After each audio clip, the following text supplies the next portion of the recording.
আসসালামু আলাইকুম। আমি রাজু আহমেদ খান। মাঝে মধ্যে কিছু টপিক নিয়ে আসি। আজকে জানবো হলো ভোট কি? ভোট হলো কোনো নির্দিষ্ট সমষ্টিগত সিদ্ধান্ত গ্রহণ বা প্রতিনিধি নির্বাচনের উদ্দেশ্যে কোনো সভা, সমষ্টি নির্বাচনী এলাকায় মতামত প্রকাশের একটি মাধ্যম বা পদ্ধতি। সাধারণত আলোচনা, নির্বাচনী প্রচারণা, ভোট গ্রহণ অনুষ্ঠিত হয়ে থাকে। গণতান্ত্রিক ব্যবস্থা অনুষ্ঠিত হয়ে থাকে।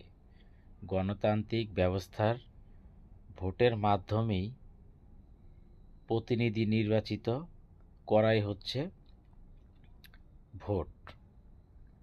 এই প্রতিনিধি নির্বাচিত করতে হলে আপনাকে সঠিক প্রতিনিধি এবং সৎ,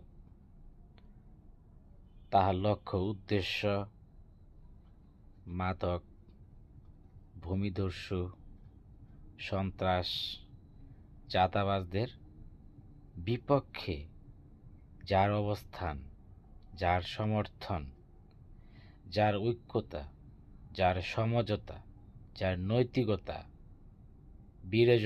বিদ্যমান যে প্রার্থী, ওই প্রার্থী দ্বারাই হবে এই দেশের জনকল্যাণ এবং আর্থসামাজিক উন্নয়ন, ক্ষুধা ও দারিদ্র্যমুক্ত একটি সুশীল সমাজ, যা সাধারণ মানুষ ভোটের মাধ্যমে আশা করতে পারে এবং প্রত্যাশা থাকবে।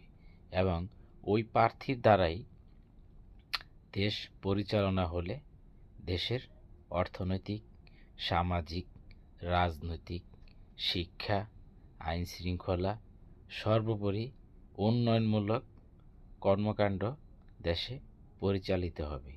তাই আপনার ভোট আপনি দিবেন, যাকে খুশি তাকে দিবেন, দক্ষ দেখে পক্ষ নিন। আপনার ভোট অনেক মূল্যবান। সকলে ভালো থাকবেন। শুভকামনা। শুভরাত্রি। আসসালামু আলাইকুম।